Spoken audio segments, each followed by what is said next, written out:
Hello and welcome back to Inside Quotes, the show where my brother and I rewatch, review, and relive the staples of our childhood. This is episode 95, and I'm your host, Jeremy, and with me today is my older brother, Jonathan. Jonathan, welcome back to the show. Well. Well. Look who's back. Whoa, whoa, wee, whoa. Quack, quack, everybody. It's great to be back on the show. Couldn't make it in the corporate world, huh, Larry? Nope. Can't even make it in the podcast world, can we, Johnny? I was trying to quote the Ricky Gervais at the beginning of the movie, but then I just because I was trying not. It's cold. Let's keep it in. I was trying not to do a British accent. I was just gonna try and do it normal, and I just went well. I think you should keep it. Jeremy, do you have an evil brother? Not to your knowledge. No, I don't. But I'm also not the favorite either, so that would make me the evil brother. We're not even Egyptian, so it doesn't matter. This is a brothers movie now that you think about it. Yeah. But what movie are we covering today? Well, it was my turn, and I decided I wanted to go back and pick up the next movie in the series, Night at the Museum 2, Battle of the Smithsonian. Which probably wins the award for longest movie title that we've covered here on the show so far. That's going to be a beast just to name this episode. So much Night typing. at the Museum 2. Going to run out of characters. The Battle of the Smithsonian. We covered the first one back in episode 30. Something like that. Second year, I think. Yeah, year 2. Go back and listen to that. And so we had always talked about, we're going to go back and do the other ones eventually. So here we are. It's eventually. It is eventually. How do you feel about this recording sesh? Feel good about it? I'm feeling pretty good here. I think it's going well so far, and I've got some notes here. I watched the movie, so I feel fairly prepared to talk about the movie. How do you feel? Well, I don't necessarily feel as prepared as you, but we wing it here. Probably not as prepared as I should be. But I did watch the movie, and, as the good old General George Armstrong Custer said, we're Americans. We don't plan, we do. That's right. So, I'm living by that philosophy today. For sure. Yeah, you didn't have as much time to prepare because you were, combing your hair. It makes it like a golden fleece. I had to do, a golden fleece, 100 combs per side. 97, 98, 99, 100. Like a golden fleece. Night at the Museum 2, Battle of the Smithsonian. Honestly, a pretty good sequel compared to other sequels for kids. Not necessarily the greatest, but I feel like it holds up. It holds up to the standard, at least. I was shocked at the budget on this movie. The Night at the Museum movies are actually pretty high budget movies. Really? Yeah. I mean, it's mostly CGI. The movie came out in May 2009, and the second one had a budget of $150 million, which is pretty big for a kid's movie. Yeah. And even I went back and looked at the first one. The first one still had $100 million budget too. So it's just it's not like it was a small movie and then it got big and they're like, right. oh, let's make it even bigger, which they ended up doing. But I I think that's why some of the CGI it kind of holds up actually in these movies. It's not bad. As opposed to the video game. Yeah, I feel like a lot of that would go towards the CGI and probably the cast, because this cast is stacked. So many people in this. Anybody that's been on SNL was basically in this movie. Not really, but there's a lot of comedians in this. Yeah. I mean, there's a lot of new characters. Well, and a lot of small roles. They go to a new museum. Okay, for those who haven't seen this movie and have seen the first movie, basically, actually, if you haven't seen the first movie, Night at the Museum is basically a historical fiction version of Toy Story. And I love it. It's great. And kind of like National Treasure mixed with Toy Story, and we'll get to that note a little bit later. This one was. This one specifically was, but so yeah, it's basically that premise. The exhibits come to life after hours, so most people can't see it, just the night guard. And then the second movie takes place in not the Museum of Natural History, although it opens there. Mm-hmm. All the exhibits are being moved toward the Smithsonian, which is like, some would say, the Museum of Museums.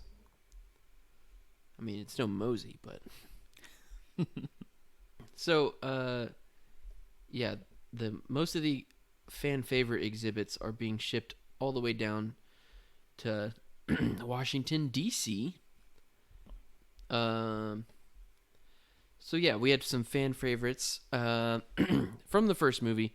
Returning, we have Owen Wilson starring as Jedediah, which is a miniature figure. I don't know. Cowboy? Yeah, cowboy, and then they had like a bunch of miniature model sets in the first movie. Also returning is Robin Williams as Teddy Roosevelt. Mm-hmm. Rest in peace, both of those people. Cut that out. No, I'm leaving That's that. a blooper, at least. That is so good. I apologize.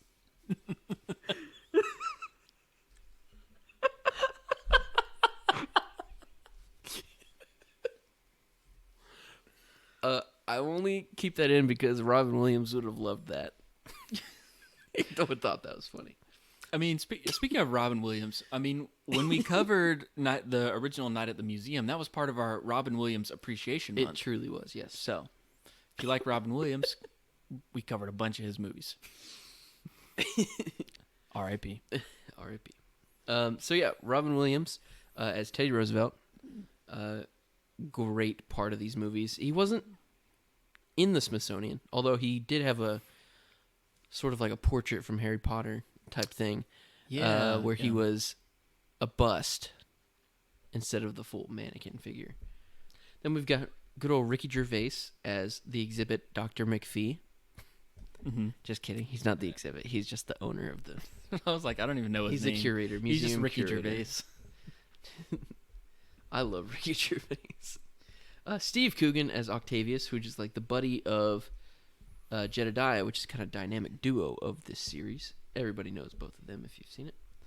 And then we've also got Rami Malek returning as Akhman Ra. And that's pretty much it that I can think of returning. Oh, Ben Stiller and our least favorite, Nikki. Kagawa. Suga. Saganabox.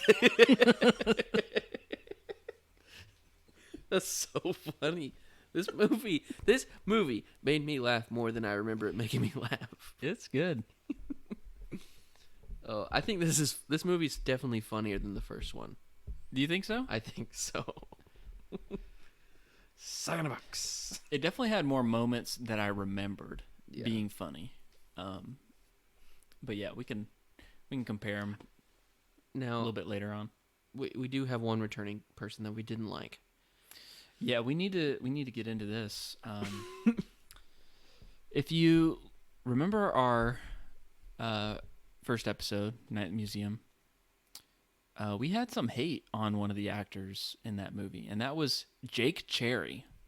Now, if that name doesn't ring a bell, it's because he played Nicky, Larry Daly's son, Ben Stiller's son in the movie, and he straight up sucked. Yes, he did. And it's a good thing he wasn't in it that much this time. And I think the producers heard our complaints on the podcast in the future. We're being so bad. We're being so mean to it. But the thing is, like, and I went back and re-listened to the episode, and we were really harsh on him. That's very uncharacteristic for us on this show. I think we're just like we are usually are like we call stuff out when, this didn't make sense. That wasn't that good of acting, whatever. But it's like everyone's trying to do their best, right? No one sets out to make a bad movie or whatever. But we were just like hating on his character so hard. Yeah. Our biggest complaint. Do you remember what our big complaint was with him? It wasn't as much like we were actually complaining about the character, not as much like the kid. It wasn't really him. It wasn't really him acting, although it wasn't like I great. think it was more of a bit for us than anything, because we definitely hate it when people hate on child actors because they can't help it. Yeah. Especially like to the point where it hurts their mental health, like the guy who played Anakin in the first episode 1, not the first movie, but episode 1. So yeah, our biggest complaint with his character in the first movie, he's like over concerned about his dad's job. yeah, Like and we were like saying like, oh, he's just like really selfish. He just wants him to have like a good job so he doesn't have to live in like Queens or something like that instead of Manhattan. There's no pleasing this kid. Like he just wants his dad to go back to his cool job, like his like security guard job. yeah. Which I felt like I unless I missed it at the beginning, they didn't really explain where. Like, did he have a replacement? He said he hadn't been back to the museum in a couple years. Yeah. So that's like a big story point, I feel like, to just like gloss over, because obviously they needed to have a new replacement to cover for him while he's been gone. Obviously, like, this isn't some normal museum. Like, Yeah, I don't know. That they missed out on a whole training session. That would have been funny to see. yeah, and just like, even whenever he like reconnects with Ricky Gervais's character, he's just kind of like giving him a hard time. He's like, oh, I had to come back. You couldn't make it in the corporate world or something like that. And he's like, no, I'm actually just, living life, doing good and all that. But he's not saying anything like, oh, we just haven't been able to keep someone as good as you around, Right. during all that time. I First don't know. of all, if I'm quitting this job and I'm trying to make more money for sure, I'm still in town. Yeah. I'm still going to go visit my friends at the museum at night. Maybe once a week, maybe, Yeah. I don't know. It's kind of sad. There's some missing plot points and there's some missing story there And that you I would think- want. Yeah, you would think. I mean, I guess you don't. I guess they showed in the first movie, like, he had the idea for, like, the snapper. Like, he was an inventor. He was trying to get that off the ground. So it makes sense, like, oh, he was kind of like an entrepreneur trying to start a business and that sort of thing. Yeah. I guess they could have gone into it a little bit more with, like, him, having to make that decision. It was a tough decision. He didn't actually want to leave the museum because he loved doing that job, and it was a magical experience. But a couple years later, and it was like, oh, it's just like this, fun thing I did for a little while. But It's not just a fun thing. It meant so much more than that. Busch Gardens is a fun thing I did for a little while. Yeah. The giraffes and the kangaroos I worked with, they don't remember me. They're not my friends. Although one of them did give me a hug on my birthday. Wow. And that was great because I had to work that day. Obviously, because I was at Busch Gardens. So... We were also talking about characters, and I mean, dare I say, the best new character of this movie, Brundon. Brundon. I didn't get enough Brundon. He had the one scene, and that's it. That's the best scene for me, the funniest scene. Yeah. Like, anytime I think of this movie, I'm like, oh, Brundon. That was a good scene. Just Google popular baby names, 1984. Brundon. It's his thing. His name tag said Brandon. No, it said Brundon. It said Brandon. It said Brundon. It said Brandon. Bro, his name tag said Brandon, and his name was Brundon. Brundon. And then he said to Brundon, why they couldn't get the extra A on there, had to put a U there, and he was like, "What? You get the? What do they run out of cool pants at the cool pants store or something like that?" I'm making that pants part up, but I feel like his name tag his says name tag said Brandon. Brundon though. Listeners, if you know this for a fact, let us know in the comments. Well, he has that joke like, "Oh, just Google most popular baby names 1984." Well, do you want to know what the actual most popular baby names were 1984? Is that how old Jonah Hill is? Probably. Okay. So for boys, the most popular name was Ernest P. Worrell. You're so full of it. I guess I should have been born in 1984. You missed your opportunity. No, okay. I'll just there's a whole list here, but I'll just do the top 3. The top 3 for boys was Michael, Christopher, and Matthew. And for girls, it was Jennifer, Jessica, and Ashley. I feel like I know a lot of like 30-somethings, almost 40-somethings that are named that. So that makes sense. So Brundon wasn't a part of those 1984 names. But Jonah Hill was definitely just one of those like comedic actors that they got in to just like film a quick scene. This is before he popped off. I mean, like as a serious actor. Yeah. He had done stuff like Superbad and things like that, but like he hadn't done any drama yet. At this guy, he was the typecast like chubby white guy. Yeah. We've also got Bill Hader. Yep. In this, we've got Kamen Ra is Achman Ra's brother. Yes. He's played by Hank Azaria. Yes. Did a great job. Most people would know him, would recognize his voice. He's done a lot of voices on The Simpsons. He's done a lot of voice overwork and that sort of thing. He's a comedic actor. He's actually worked with Ben Stiller once before. Jeremy, do you recognize him? He was in the movie Mystery Men. And really? He was the Blue Raja. Oh yeah, I remember his. Yeah, I remember that. Okay. Now fork give you if you fork get. That guy. Jonathan, I have not seen that movie in a very long time. Although it was very, very funny. He was the Raja, and he attacked people with forks. That was his. And Ben Stiller played Mr. Furious. I forgot Ben Stiller was in that movie. Yeah. Okay, I cannot find a single image of him and his name tag. Craig Robinson was in this. Mindy Kaling. Oh, yeah. Ed Helms. All The Office. Yeah. Jonas Brothers. Yeah. The guy that wrote this movie, him and his writing partner wrote the Night at the Museum movies. They also wrote a few other kids' movies, but his name is Thomas Lennon. He is like the main character in Reno 911. So if you don't know who I'm talking about, I know who you're talking about. It's the sound on TikTok of like, I'm just goofing, just new boot goofing. That guy, he wrote this movie.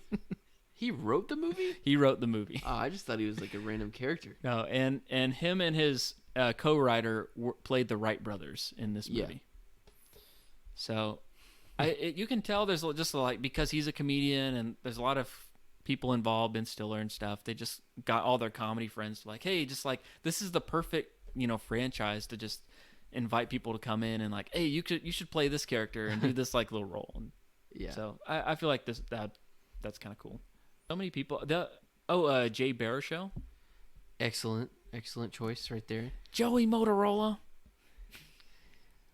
Hold on, Mom. I'm on to something out here. Okay, I thought he had a bigger role in this movie. No.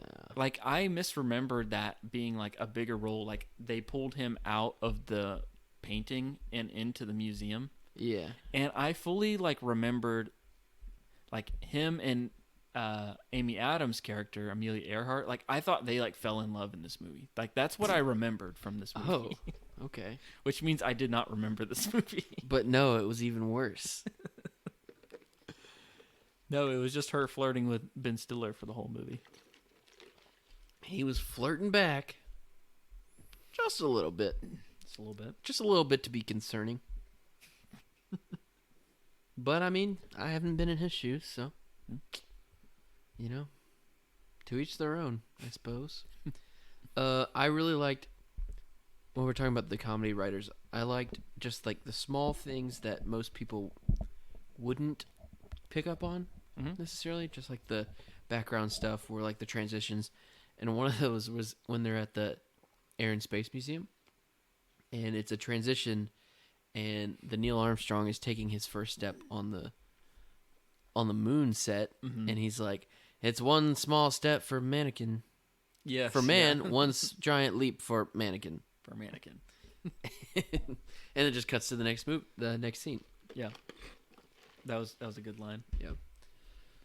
But it was so subtle, like you could have just understood it as just mankind. Mannequin and mankind are the same word. Yeah, Jay Baruchel did a really good job. Just for he just seems like he would be in a World War II movie. I would see that for sure. Side character, part of the Band of Brothers. Band of Brothers. Yeah. So Jeremy, can I lead us on a tangent real quick? I am down for tangents. Okay. I took I'm down for cosines and tangents. I took trig. Okay. Well, part of the story in this is basically all the exhibits in the Natural History Museum are getting packed up and they're transferred. They're going into archives at the Smithsonian because the museum owner, the ticket sales or whatever, attendance is down at the museum, and so they're trying to replace it with these like holograms instead of the wax figures at the museum, trying to make it more technological, if that's a word. Trying to get more butts in seats. Geographical phenomenon type stuff. Yeah. And so I was thinking, my mind just went down this like tangent while we were watching this movie of like, okay, it showed a hologram of like Teddy Roosevelt, like talking. Yeah, that was weird. And it's like, I pulled myself like, if I was in that world, right? I was wondering like, how would they know what Teddy Roosevelt sounded like? And I was just wondering like, was his voice like ever recorded? I think so. His voice was. Yeah. But like in the movie, he sounds like Robin Williams. Sure. But in this that's universe, a whole side thing. That's a whole side thing. Okay. But I was just wondering like, I started asking myself, I wonder who the first president was to have their voice recorded. Did you look that up? I looked it up. Okay. This is a trivia question for you. Oh, sure. Give me more. I know that I don't have multiple choice. Okay. But I can give you the year it was recorded, and maybe you can guess the president. Okay. Because I know you love like presidential facts. Okay, don't hold me to it though. Shoot. Okay. Actually, if I told you the number of the president, would that give it away? You would know. Who was the first president to have their voice recorded? It was around 1889. 1889? Yeah. What was it on? One of those like wax cylinders. The wax cylinders? Yeah. Which that was a whole other rabbit trail of just looking up like original like what stuff was recorded on back in the day. Yeah. Those wax cylinders are really cool. Yeah. There's a video of it. Well, like not video, but like the sound is on like YouTube. You can hear like it's a very lo-fi, obviously like recording. Sure. Another hint: it's the 23rd president of the United States. 23rd president, of course.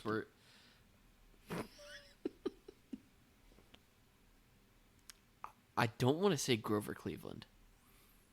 Then I won't tell you the answer then. Was he in office at the time of this recording?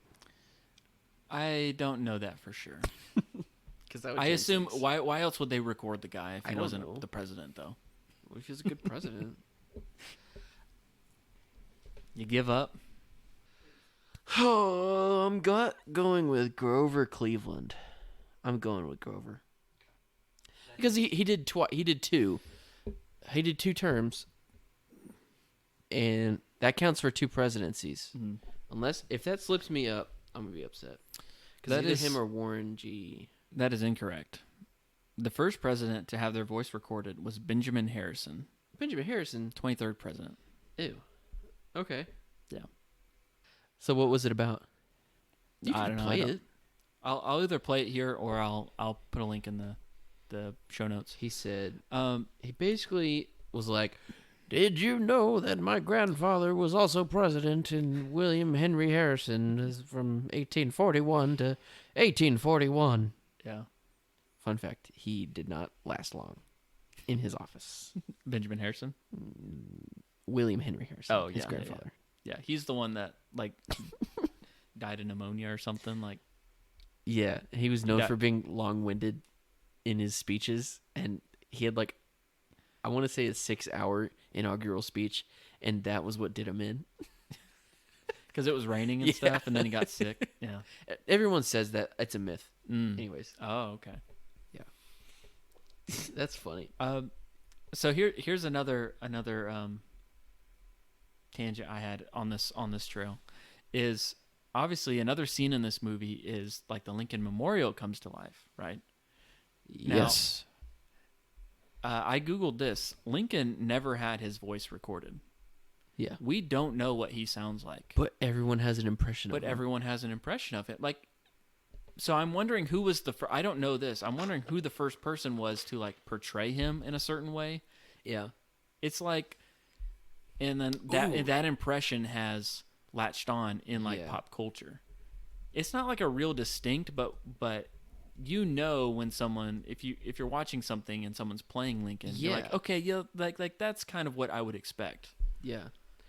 It's like when people do impressions of like Christopher Walken. Most people are just doing an impression of an impression. And I wonder if that's that just they've been heard. passed down through the years. Right. So I don't know. We don't know what Lincoln actually sounded like. He died 12 years before Thomas Edison invented the phonograph. If anyone had an educated guess on how it sounded, though, it would be Holzer, who has written 40 books on Lincoln and the Civil War. Some Lincoln nerd. But anyway, by the time Teddy Roosevelt had come around, there are several recordings of him. Like he was on tons of podcasts back in the day. Like we have those in the archives. It's fine. He was on SNL, right? Joe Rogan's like grandfather back in the day. Like he was a big podcaster. I'm really upset that I nailed the Grover Cleveland sandwich.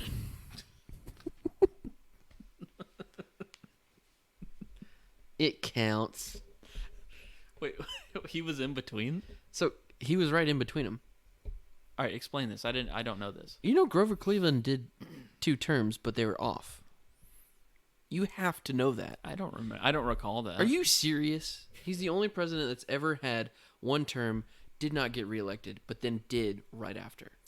Well, Don't you dare consider anything about the 2024 elections.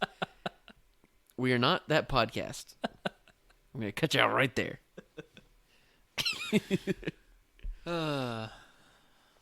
Anyways, he was president from 1885 to 1889, and then also 1893 to 1897. okay. So and Benjamin Harrison was in 89 between to those. 93 was Benjamin Harrison. Yeah.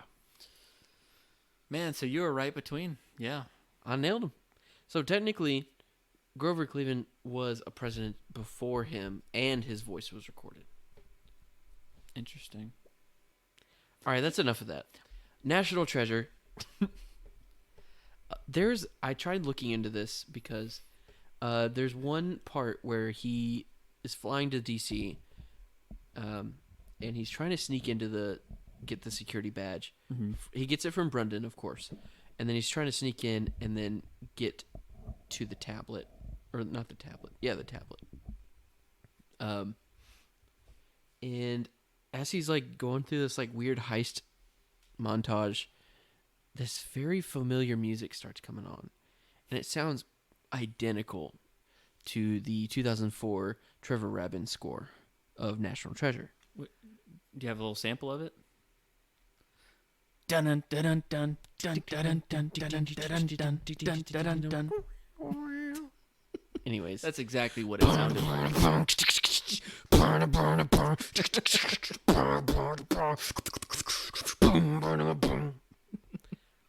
Tenet had nothing on Trevor Rabin.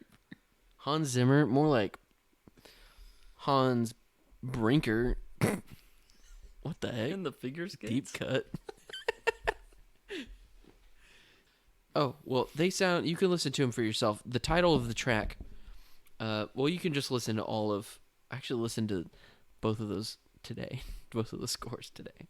Because I was in go mode. National today Treasure at 1 and work. 2. So one fun thing, I probably already talked about this. Whenever I have a deadline or a rush project I have to get done, if I need to be productive, I turn on the National Treasure music score. Because it is so motivating. And I get stuff done. One time I listened to it on repeat all night to type out like a 12-page paper in college, and it worked. What'd you get on that paper? I've never gotten below a B on a paper. Fun fact. I don't remember. But I know that. I know that stat. I know that. I think if you want to listen to it on Spotify, on Battle of the Smithsonian, the track is called Getting Through Security, or Sneaking Through Security, something like that. Getting Past Security. Mm-hmm. And then it kind of sounds like a lot of that track, which is one of my favorite. Honestly, weirdly, it's different than most movie scores, but it is my number one favorite movie score of all time. Original. Only National because Treasure. it's helped me. Yeah, only because it's helped me through so much. It's good. It helped me literally today at work. Basically, in conclusion, I looked to see, because sometimes composers like Hans Zimmer like to delegate their one job that they have, and they pretty much just sign off on.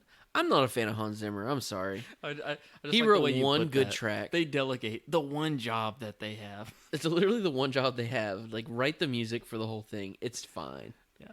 But sometimes they don't have. They're working on multiple movies, but they still want the name of like Hans Zimmer. So he basically like approves it. Basically, if it's It happened with the Pirates movies. Yeah. The original Pirates was not right, Hans Zimmer, and then he came in and kind of took all happened the when credit. J.K. the Rowling other ones. signed off on The Cursed Child. Garbazio. Anyways, so I thought it was something He thought like he that. worked Like, with like another I composer. thought he maybe like worked with another composer, like Trevor Rabin, to Mm-hmm. just for this one track. Like, oh, it's a little homage to Washington D.C., a heist scene. But no, I didn't see him at all connected to it. Yeah. So it was a rabbit hole with no end. So The composer was Alan Silvestri. He's a very Yes. well known He's composer. very well known. This is not his best work, I wouldn't say. I wouldn't say so either, but Compared to he did the Back to the Future movies. I know he did that. that's his number one easily. He hasn't done anything better than that for sure. I want to say he wrote the Avengers theme. Oh really? I think so. Oh, he did Lilo and Stitch. Forrest Gump. I think He did the Yeah. Avengers theme. Polar Express, which we will be doing this he works year. with Robert Zemeckis. Okay, yeah, So his stuff. that makes yeah. sense. He did the Croods, if you will. If you will. He did Castaway, Stuart Little, Back to the Future Part 2, Ready Player One, Infinity War, Captain America, Night in the Museum, Mummy Returns, Father of the Bride, Yeah, Mouse Hunt, he's a Fern good Gully, composer. Christmas Carol, Jim Carrey. He's been at it a long time too. He's been at it a long time, and he knows what he's doing. Wow, what a resume. He did Stitch the movie. That was probably a sign-off, honestly. We should probably talk about the Smithsonian some, right?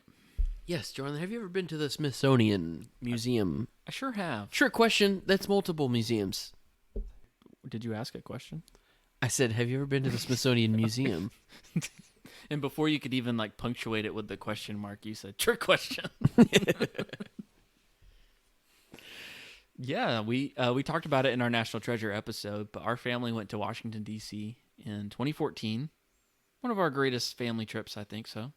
I would say so. Yeah. Absolutely, 100%. One of our only. Sorry. But yeah, I mean, we went to several of the museums, and one of them that's featured in the movie that I remember was the Air and Space Museum. So that was cool. Yeah. Seeing the Wright brothers, they were just there giving tours. No. That was Seeing not their a model. their first like makeshift airplane. That was pretty cool. Yeah. Do they have Apollo 11's spacecraft in there? Because I've either seen it there or at Kennedy Space Center. Yeah, I'm fuzzy on that too. I think there's one of each, of maybe like Apollo 13 or something. Yeah. I don't... Honestly, the thing that No, I because remember... Apollo 13, they lost theirs. Okay, well, there is a connection to Apollo 13 in this movie. Yes, did you pick it there up? is. I did. Okay. Ron Howard's brother in Mission Control. Clint Howard. So cool. A.K.A. Del Paxton High School Band. That's wild. That's wild. One of our favorite characters in that thing you do. Yeah, okay. I was hoping you picked up on that. Oh, yeah. He was playing Mission Control as his role in he Apollo has 13. the same exact glasses and everything. Yeah. He was just a set piece from the movie, so they just took him. Clint Howard is in the Smithsonian. Yeah. Apollo 13, a staple of our childhood. Yeah, I think that's a staple. I think we need to do a space month. We should, but not like space travel, more like space, like realistic space. Yeah, you know what I mean? Yeah, no, not like Star Wars. I'm talking. Yeah, we already Apollo done 13. That. We already done that.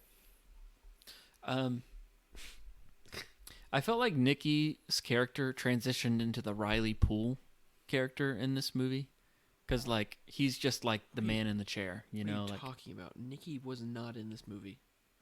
Barely, he was in it. What part did he play? You don't remember Nikki in the movie? I remember at the beginning He was at the very beginning and the very end. Well, no. So he's basically like Ben Stiller's like on the phone with him, Okay. and like Nikki is apparently a computer hacker now. Oh, at yeah. home, Well, and every like he child has all the is around schematics to all the Smithsonian Museum. Oh, and because he's that's telling him available. where to go. I Yeah. bet Brundon gave it to him. And so he's like telling him like, oh, this is where he needs to go. But I think at a certain point they cut him out of the movie basically because there's no cell phone reception underground, and so he can't like talk to him. Yeah. And so he's gone. He's not there for most of the movie. But that's what it felt like. He was like the Riley character. Yeah. You know, when we went to the Smithsonian, I don't think I thought about this movie at all, though. Like, I didn't go into that experience, because this movie came out in 2009. We saw it. We went to the actual museum in like 2014. Yeah. And like my mind was just all like National Treasure. Like, let me see all the cool stuff they got in this museum. Understandably. I 'cause wasn't it's a even better thinking about movie. this movie. You know, I wasn't thinking about Night at the Museum. Not that But- there's anything wrong with this movie. No, I Not think that it's there's anything funny. wrong with that. I just wasn't thinking about it. I don't know. That just kind of hit me. Yeah. You would think like the movie fans that we are, like, oh yeah, the Night at the Museum, of course, here. Now, one thing that stuck out to me when we saw this movie, which, side note, do you remember seeing this movie? I remember seeing it Yeah. with you and Mom, like in theaters. No, yeah, when it came out. I remember seeing all three of these movies in theaters. Oh, really? Yeah. I'm pretty sure this is the only one that I saw in theaters, but I remember going with you and Mom. I remember that being good. Gotcha. And I bet you really like this because you were really in your SNL days. I could tell like this is like the comedic actors playing in a kids movie. Okay, it's kind of funny. Yeah. Okay, Brundon, he was funny. I liked that. You know, I had moved past the kids movie, so I felt Yeah. like when Night at the Museum came out, I was like, cool, I like that. That was a good movie. Yeah, it's for kids, but you know, it's a good movie. I liked it. You know. This one, Jeremy and Mom want to go see this. I'll go with them, you know. I love the movies, and I liked the first one. I'll go, you know. Yeah. So that was kind of my attitude about these movies. Mm-hmm. I don't really know where I'm going with this, but I'll keep going. Keep going. The third movie still have not seen. Okay. I've never seen the third movie. We'll change that. I want to see it. I said that when we covered the first one. Sure. You know, we'll get to it. The other thing I don't think it's as good. Just fair warning. Okay. I'm also curious because I've never seen it. I don't actually know like what is supposed to be like Larry's full character arc. Like what are these movies pointing to? I gotta know eventually. Well, actually, there's an artifact in the back rooms, and it's like sort of like a dial, and it makes him go back in time, and then he becomes a part of that. Dial of Destiny. You could say that. Yeah. Yeah. Kind of a lame cop-out, if you ask me. But the other thing I have not seen is the animated Night at the Museum that is on Disney Plus. It's supposed to have Nicky in it, grown up, and he becomes a security I actually guard. really want to watch that. I looked it up. It actually has the highest Rotten Tomatoes score of any of the movies. This animated movie. Wow. It looked really good. It looked like the same... It's a 2D movie, which I'm a fan of. I was looking at it beforehand. And I was like, I feel like such a hypocrite because I feel like I am someone that on this podcast will talk about, we need more 2D movies. You know, we need more of this stuff. And then they make it, and I'm like, it's Disney Plus. It's probably not going to be good. To be fair, I have suggested that a couple times, and you have knocked it down a couple times. It's been a while since you've suggested it, but I just haven't been in the mood to watch it. And also, I almost watched it before this one, but I didn't have time. While we're on this, I would also like to state that I would like to watch the National Treasure show. Because I know it's going to be bad, but two, the music is still good. Well, I think it's officially canceled. Oh. I don't think they're making a season 2. Okay. And which means that this is a prime candidate that they're just going to like take that thing off Disney Plus and never see it like as a tax write-off. Yeah. Eventually. I don't know. Okay. It makes me not want to watch it. At the same time, so did you listen to the music? I did listen. It's Trevor Rabin again. He's doing the music? It's really good. I didn't know that. Yeah. I'll listen to all three of the scores. I feel like it, I don't know. I mean, like, we covered the Mighty Ducks Game Changers on this podcast, and that is a show that does not exist anymore. I don't know why it can't be a supplementary They episode. took it off of Disney Plus. Yeah. So that's kind of frustrating. Yeah. I mean, they made that, I didn't watch it, but they made that whole Willow show. Oh, yeah? And, like, it didn't do well. Is it gone, too? It's gone. It just came out. That's a Lucasfilm production. It was on Disney Plus for, like, 3 months, and they took it off. That bad, huh? I mean, that's crazy. And I don't really understand the business side of how that all works. It's like, if it's a tax write-off, I'm sure they'll open it up. They'll bring it back. Or if they'll just license it to other streamers or something. But like, they're just like, no, we don't even want this on here. They know it's bad too. They're like, we're just trying to make some money. I will watch Disney. If you're listening, I will watch the National Treasure TV show if you make a legit National Treasure 3. Can we be That's writers what we on want. National Treasure 3? That's what we want. That's all we want, pretty much. All we can talk just about, us to be screenwriters for that. We're talking about Night at the Museum, but we spent half this time referencing National Treasure. Like, we know what we're talking about. What do we want to do? We have a whole lineup for the next 3 movies. Number 1, The Wax Cylinder of number 2, Benjamin Harrison. number 2, and then number 3, which is going to be my favorite one, solving the JFK assassination conspiracy. Okay. I mean, these could be so good, but they stopped. There's all sorts of things we could get done. Area 51. Mm-hmm. No, Indiana Jones tried doing that. This is not a National Treasure movie, although we need to do that next year because I'm in on it right now. National Treasure 2, yeah. Yeah. That's a July movie for sure. And unfortunately, we hit a slump during the summers. So, My fault. one of the things I do remember about this movie is I thought it was cool as a Star Wars fan to see, Darth Vader in this movie. Yeah, that was and a little Oscar the Grouch. That was a little jarring, actually, for me. I was like, that's weird.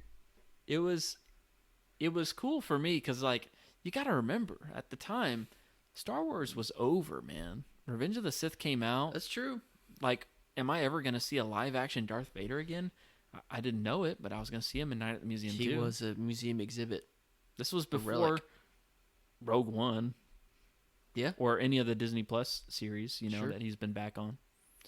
But I thought that was cool. And I appreciated some of the references that are in the archives to film and TV and that sort of thing, which obviously you've got Oscar the Grouch, you've got Darth Vader. Technically, this is part of the MCU in that the Muppet Cinematic Universe. Yeah. So I'm counting it. There was also a line that I caught. Yu-Gi-Oh card? I remember me and Mom laughing at it. I don't know if you laughed at it in the movie, but it was like when Common Rod's like he's like hoarding all the stuff in the museum, and he's got like the chair sitting on top, and he's like, "Oh, I don't know who this Archie Bunker is." Oh yeah, I caught it this It's a time. very comfortable throne. Yeah. Which is an All in the Family reference. If you've ever seen that 70s show. It is. It's not that 70s show, but it is a 70s show. Basically, if you had not cable growing up, and that was a show that was on, and your parents wanted to watch something, that's what you watched. It was a show. We didn't watch that show. But yeah, I think, and when we went to the Smithsonian, it was like the film and TV stuff that I thought was kind of cool. And the Air and Space Museum. I remember seeing Harry That was Potter's fun. robe from the Sorcerer's Stone. That was really cool. A Kermit the Frog puppet, Muppet. Yeah, Kermit. But the thing that stuck with me the most in the Smithsonian, the one that just like took me, like entranced me, I guess. I stared at it for a very long time. Was the George Washington general's suit that they did his portrait in, like his famous general's portrait. That was his suit, his uniform, general's uniform. Yeah, I remember that. And I just stared at that thing for a while because George Washington wore that. Yeah. That's crazy. But yeah, no, I Smithsonian I want to go back to. Oh, I yeah. want to go to DC. I love very DC. badly. Yeah. And I want to go with more time, but also like without parents slowing us down. Because our dad got sick and we had to make frequent stops. A lot of pit stops along the way. If you catch our drift, hopefully you don't. But it was really cool. Very much a lot of core memories for us. Yeah. So yeah, if you are ever considering going to Disney World with your family, and your other option is DC, definitely go to DC. That'll be just as cool. Don't let your kid go with his 8th grade class.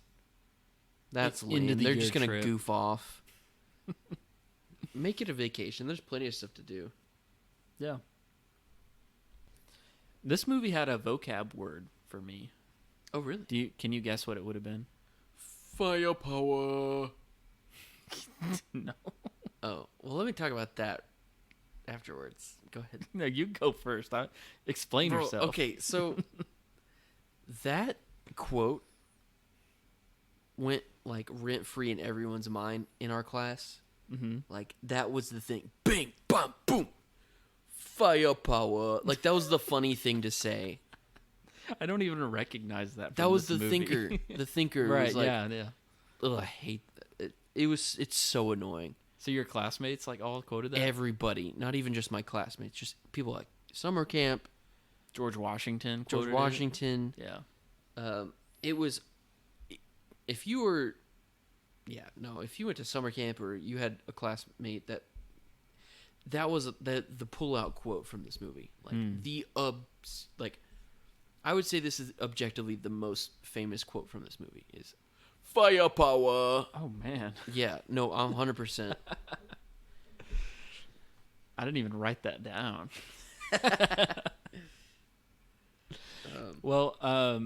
The word that like gets repeated in this movie is moxie. That was Gross. that was the vocab word for me. I was like, I hadn't really heard, because she's supposed to be like this 1920s, 30s, like fast talking lady, and moxie. Yeah. That was one. Well, that reminds me of the other annoying character from this movie, Amelia Earhart. You didn't like her? I did not like her. Here's the thing. I unfortunately don't think I like Amy Adams. And I respect her. I think she's a great actress. I'm in the same camp. I just cannot not be annoyed by her. And especially in this movie, she's just like, she follows you around and you can't escape her. And at that type of thing, like, give me unwanted attention and I hate it.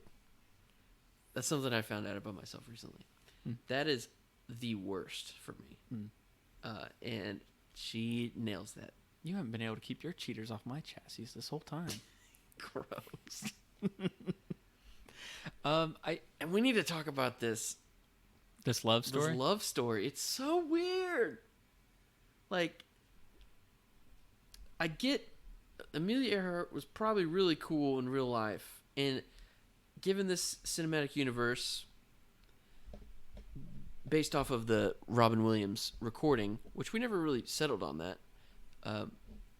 Robin Williams, his voice is in this world is Teddy Roosevelt's voice. Yeah. That's how I took this. Mm-hmm. So the recording wasn't too off. It's not Robin Williams. It is Teddy Roosevelt's voice in this world. Mm-hmm. Side note: it just reminded me of your leapfrog, leap pad tablet of like all the presidents and stuff.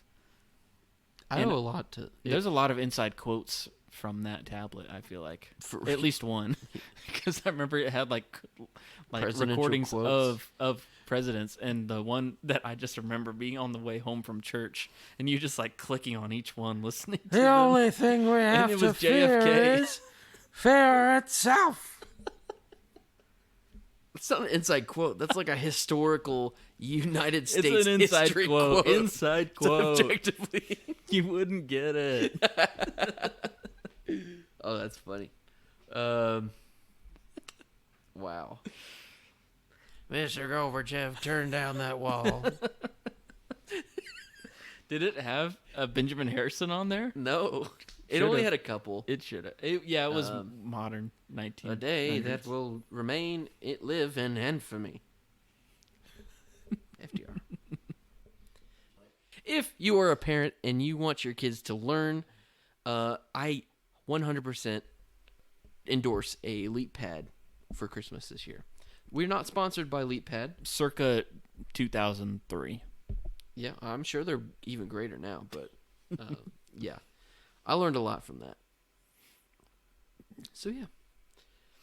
Where were we going? Oh, how annoying Amelia Earhart. I'm sure she was great. Yeah. So that would be her in real life, pretty much. So I bet Amelia Earhart was insufferable. I'm gonna fly a plane. Let me just say, I don't think her getting lost might have been an inside job. Good. Just kidding. I'm not that big a fan of Amy Adams either. Yeah. And it's like you said, I respect her as an actress.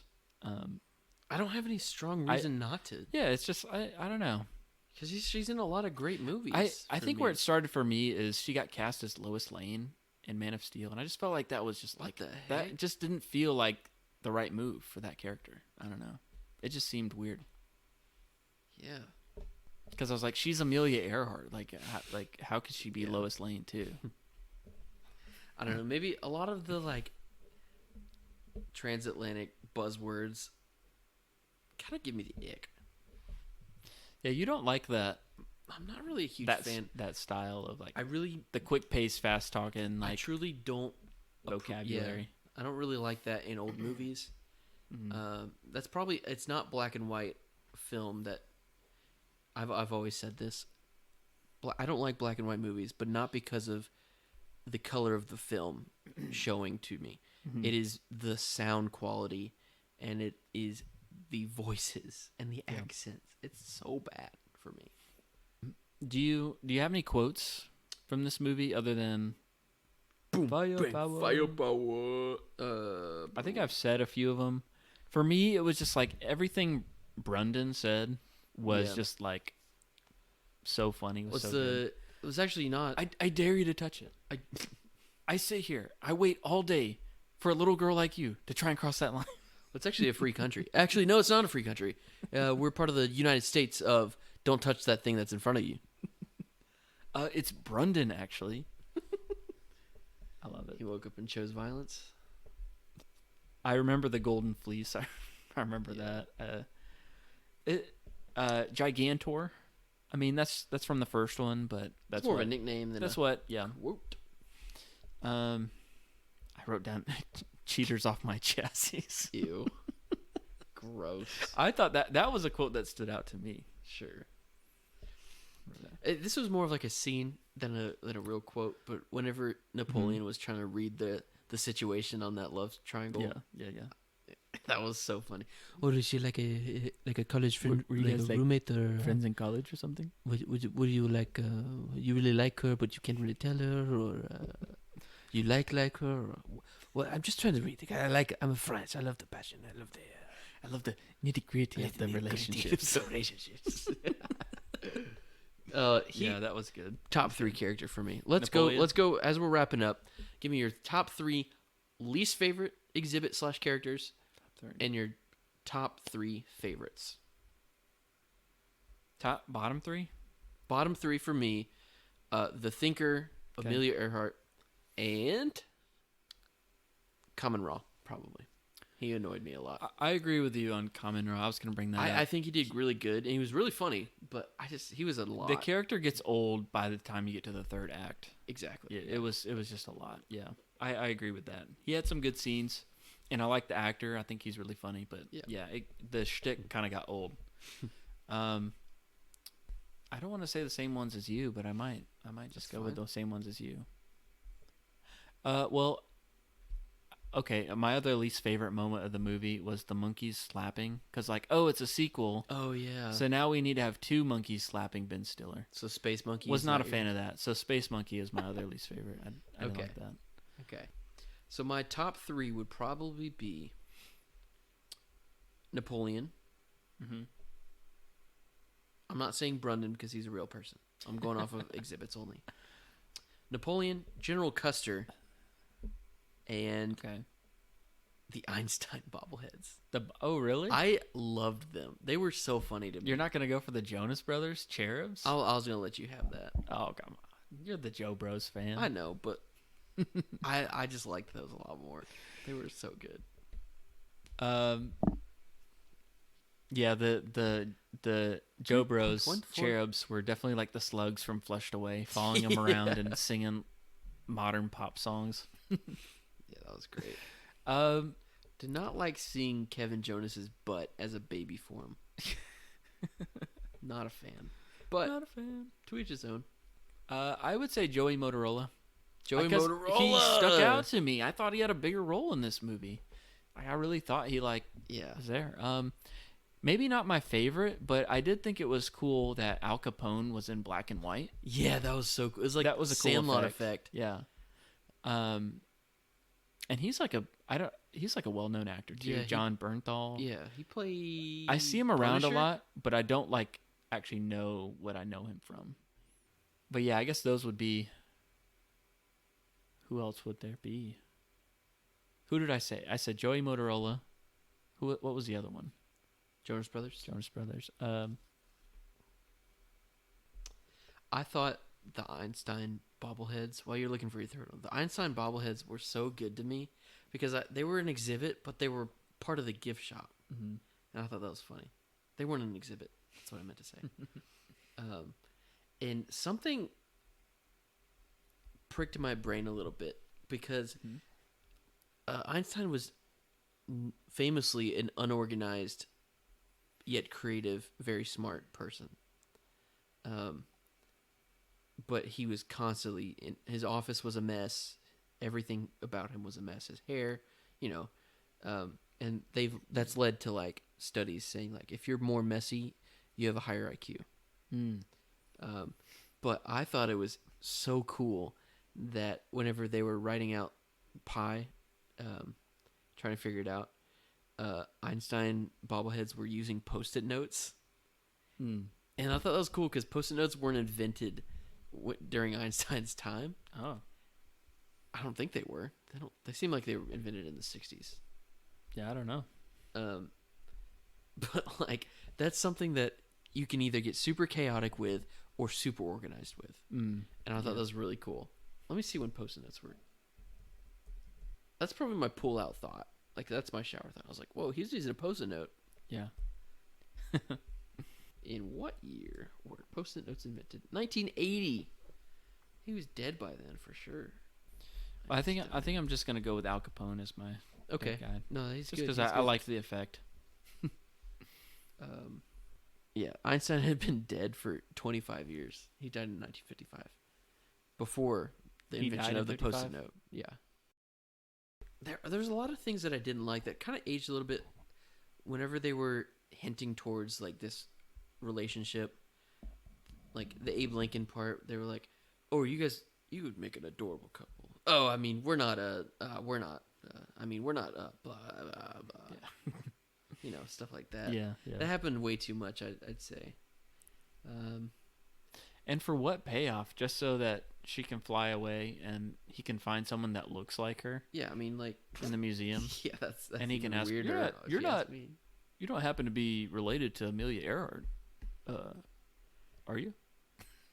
No, but I've been Jimmy Jack before. Whoa! First of all, before we this is my one last thing I want to talk about before we close out. Go for it. In the first movie, I don't think they had as much property damage as that did. Like this movie, they broke a lot of things. They broke windows. They broke exhibits. A lot of personal property damage. Government property damage. Like that's dangerous. That's serious. Do they fix stuff? Like in like Harry Potter, they just reverse it at night because that is so much damage. No, because there's a line where Ben Stiller is like, "Oh, we got to get this cleaned up before we got like an hour before the museum opens or something." It's like I got to get it cleaned up. But literally there's a difference crashed between a cleaning window. up and like fixing broken things. Yeah, I don't know. There was a lot more of destruction in this movie. And I was thinking about that. I was like, I wonder if when everything goes back to normal, does the broken things get fixed? Yeah, I don't know. Because I don't think so. Because some people are like missing their swords or stuff or something like that, and like they can be misplaced, and at night in the morning time, the exhibits just are frozen where they're at. Yeah, it looks like somebody pranked, But I don't know. Either that's a plot hole or something I missed. Yeah. And I completely forgot the ending of this where it was like, in order to save the museum, we're going to introduce night tours. Yeah. And it's like, oh, it's just like the museum is to life and everyone can see it, But like the public just thinks that it's like actors, Okay, I guess. I was going to ask that. That's that was my read on it, was like the guests that were there just thought it was like an actor playing. Animatronics, really good animatronics. Yeah, one of the lines the kids said like, oh, these animatronics suck. There comes a point where they're like, that's a little too real. Like they have tiny people moving around. No, those are probably pretty good animatronics if it looks like that. Yeah, but like, anyways, that was really cool. I liked that ending. My lesson learned was because I was gonna tell the listeners at home, the key to happiness is. What is it? What's the key? I'm frozen like Robin Williams. Like Oh yeah, that's where I was gonna say physical exercise, but yeah, what you said is good too. That's funny. I forgot about that. Well, my lessons learned is if I'm going to be in charge of transferring the most important exhibits to, let's say, the Smithsonian, I learned that probably not going to ship over the miniatures that can just be remade or not that important. Yeah. So. Yeah. What makes what purpose? They weren't the so original action figures or anything like. Yeah, they weren't wax, Larry. Smithsonian. What are you made level. of? I wonder if they didn't. They all got shipped to the Smithsonian. Yes. Yeah, it didn't say anything about them going to different places, but it did say some things got left behind, like Teddy Roosevelt got left behind. Sure. The Easter Island head, Too busy Dum-Dum to ship. Yeah, they left that there. Can we go there one? I want to go to that museum. I don't think it's a real museum. What? It's got to be real. I don't think that's real. Yes, it is. No. It's gotta be real. It's a real building. American Museum of Natural History. And they have a dinosaur. It's a real thing? Yes. I mean, that exterior? Yeah. It's real. We'll have to go there. But this is in New York? Yeah, it's in New York, in Manhattan. I would love to make that a part of my New York trip. I'm not going to see the Statue of Liberty.